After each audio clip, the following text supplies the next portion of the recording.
Good evening, everyone. So what I'll be sharing is my own personal journey and the 5 lessons I learned in each part of my journey. So I graduated from here, Nanyang Business School, and right after graduation, I went straight into entrepreneurship. So this business is quite a straightforward business model. It's just a tuition agency business. The key thing is how we get customers, and that's where digital marketing came in. So we started like really 10 years back. The predominant marketing channel is just search engine. So more specifically, we use search engine optimization. So if you're in the industry, you probably know it's basically the act of putting your website at the top of Google organic results page. When people search for relevant keywords, at that time you search for these keywords, we're like somewhere at the top. And then people say that the best place to hide a secret is at the second page of Google. So everyone is trying to be at the top, and SEO is the practice of putting the website at the first page or at the top of Google. So after a few months, Google introduced this historic algorithm change called Google Panda. Basically, 12% of all search results on Google engine has changed. Websites, businesses were all lost overnight. If you catch the news at that time, you know that it's a very big thing in the industry.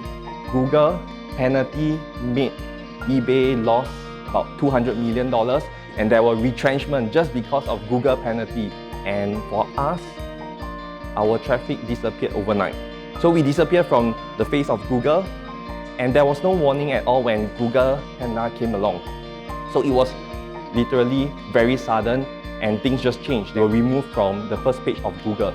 I have this particular lesson that I want to share with you, which is do something anyway, because digital marketing is very broad. It comprises so many things like data analytics, AI. It all falls under digital marketing.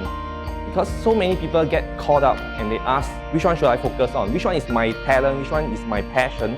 And they don't do anything about it. But eventually, when you do something, you gain experience in it, then you find out whether you like it or not, whether you are good at it or not. Then from there, you can grow further in your career, because chances are what you do 5 years later will be different from what you do after graduation. There's this concept called the T-shaped marketer. It's not by me. It's quite a common model in the US on how to plan your career in digital marketing. So the best way is to gain a breadth of knowledge across different areas and then dive deeper into one specific area, be it search engine optimization, paid ads, or content marketing.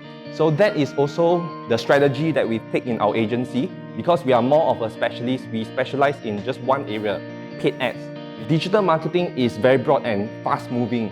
So if you want to be of value to your organization, you should be able to be a subject matter expert and be able to advise your boss or your clients on one specific area. Because things move quickly. In the area of SEO, for example, there's so many updates. Paid ads, there's so many updates. So in order to be able to solve advanced problems, to be at the top of things, the recommendation is to be the expert in one specific area, but you still have to know a wide variety of things. But that brings me back to the lesson I want to share with you, which is to give value.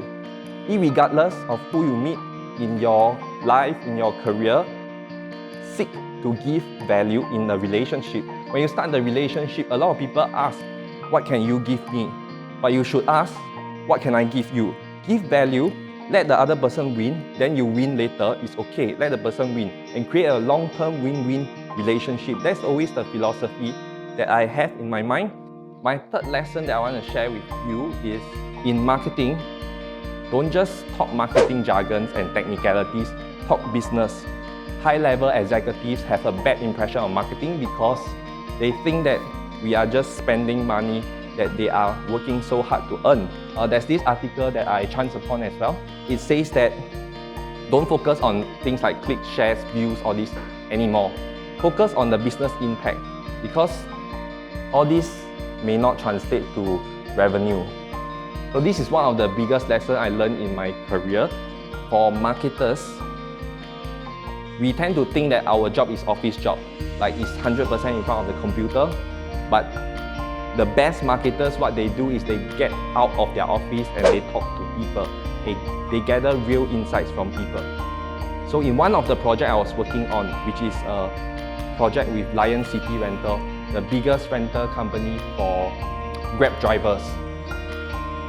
So every time I take a Grab, right, I'll talk to the driver and I'll ask him insights. I ask him, what is your pain point? What is your problem? What is your goal? What is your obstacle? Basically digging into his motivation.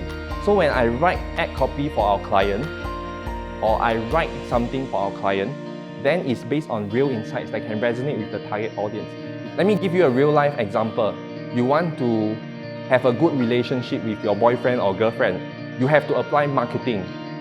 You have to understand what your girlfriend, boyfriend wants. If the girlfriend likes flowers, then you give her cards. It's not what she wants. So you have to gather insights. Is it flower? Is it dinner? Is it gift or is it card? So for my wife, it's cards. So I always draw handwritten cards, then she's very happy. But if I give her something else, then she may not be happy. The ROI is not there. So you need to know where to spend your effort. This is all marketing. So I always say that marketing is a way of life. So apply it to life, to your relationship, it will really bring you far.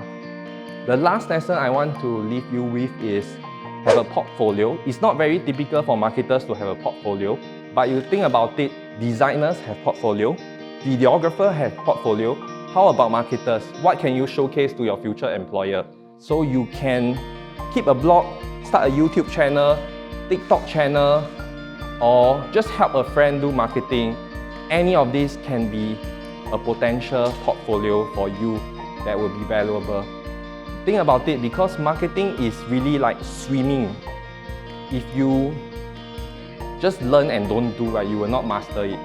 But on the other hand, if you keep practicing, you truly get the skill. It's like a skill set.